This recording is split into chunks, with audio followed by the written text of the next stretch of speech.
और नागौर से ही वो बयान सीपी जोशी आ गए सामने। बहुत महत्वपूर्ण होगा देखना, क्योंकि उनसे पहले जो मीडिया ने कहा था कि मिशन 24 का क्या, तो उन्होंने कहा था नतीजे बेहतर होंगे, लेकिन कड़ी फाइट यहां पर। अब सीपी जोशी को सुनेंगे कि आखिरकार चूंकि जो मिशन 25 जो क्लीन स्वीप की बात कही गई थी वो पूरा नहीं हुआ, क्या कहते हैं, सुनते हैं।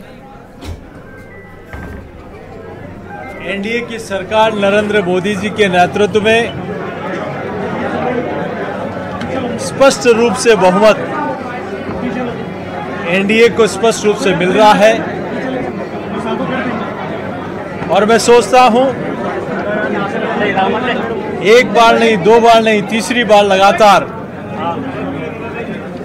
जनता का विश्वास एनडीए को मिला है।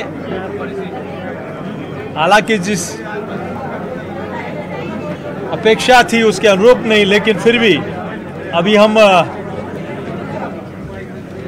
नतीजों की प्रतीक्षा कर रहे हैं। लेकिन जो रुझान दिख रहा है स्पष्ट रूप से, उसमें शुद्ध रूप से एनडीए की सरकार बनती हुई दिखाई दे रही है। इसके लिए मैं जनता जनार्दन का आभार प्रकट करते हैं। कांग्रेस क्या कहती है नहीं कहती है उस पर मैं नहीं जाऊंगा, लेकिन मैं इतना जरूर कहूंगा कि विपक्ष ने इस पूरे चुनाव के दरमियान जिस प्रकार से देश की जनता को गुमराह करने का प्रयास किया,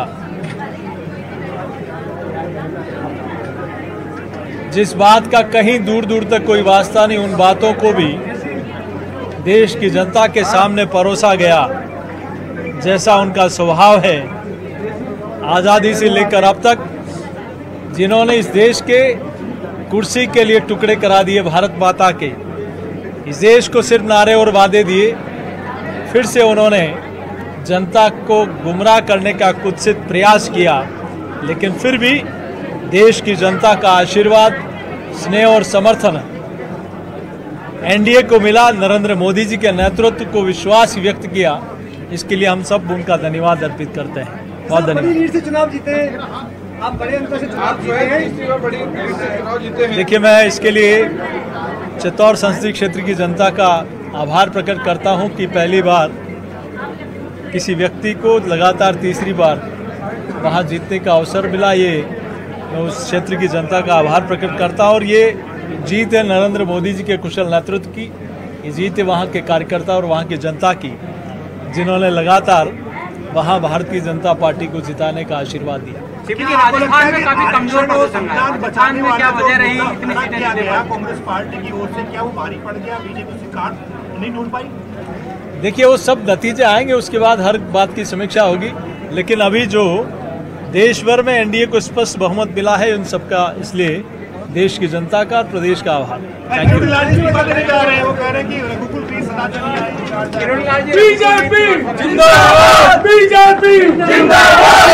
लेकिन सार्वजनिक तौर पर वो खुशी भी जाहिर कर रहे हैं कि कम से कम एनडीए की यहाँ पर सरकार बन रही है, लेकिन बीजेपी अपने दम पर यहाँ पर सरकार बनाती हुई नजर नहीं आ रही है। सुरेश गर्ग हमारे साथ बीजेपी के प्रवक्ता जुड़े हैं, मिथिलेश जैमिनी हमारे साथ वरिष्ठ पत्रकार जुड़े हैं, अनूप ठाकुर कांग्रेस की तरफ से अपनी बात रखने के लिए जुड़ गए हैं। सबका स्वागत। सुरेश गर्ग जी, यहाँ पर अपने दम पर लेकिन बीजेपी सरकार नहीं बनाती हुई नजर आ रही है। एनडीए के साथ तो बन रहे हैं, लेकिन एनडीए को लेकर भी जानकारी ये आ रही है कि अब कांग्रेस जो है वो टीडीपी से, जेडीयू से संपर्क में है।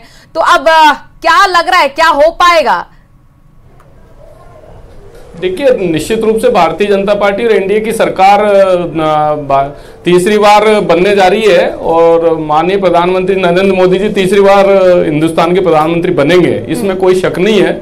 जिस तरीके से आपने रुझान देखा, जिस तरह से आंकड़े आ रहे हैं कि 291 292 के लगभग एनडीए को सीटें आ रही है, तो कहीं पे भी कोई शक वाली बात नहीं है। हाँ, ये है कि हमारा जो एक अनुमान था कि भारतीय जनता पार्टी 370 और एक 400 पार का जो एक नारा था, तो वहां कहीं न कहीं उसमें थोड़ा सा ब्रेक लगा। लेकिन फिर भी मैं ये कह रहा हूं कि नरेंद्र मोदी जी वापस हिंदुस्तान के प्रधानमंत्री बनने जा रहे हैं। वो तीसरी बार, ये हिंदुस्तान के अंदर ये 2 बार हुआ है कि जो कि तीसरी बार प्रधानमंत्री बनेंगे, या तो पंडित नेहरू जी के टाइम पे हुआ है या फिर नरेंद्र मोदी जी के टाइम पे हो रहा है कि तीसरी बार वो प्रधानमंत्री बनने जा रहे हैं। आप दावा कर रहे हैं कि प्रधानमंत्री नरेंद्र मोदी तीसरी बार बनने जा रहे हैं प्रधानमंत्री। अनूप ठाकुर जी, भरोसा जताया। क्या आप लोग भी सरकार बनाने की संभावना देख रहे हैं? ठीक है सर, 80 सीटें ऐसी है जो 10,000 के मार्जिन के ऊपर नीचे चल रही है, उसमें भी भारतीय जनता पार्टी काफी सीटों में लीड कर रही है।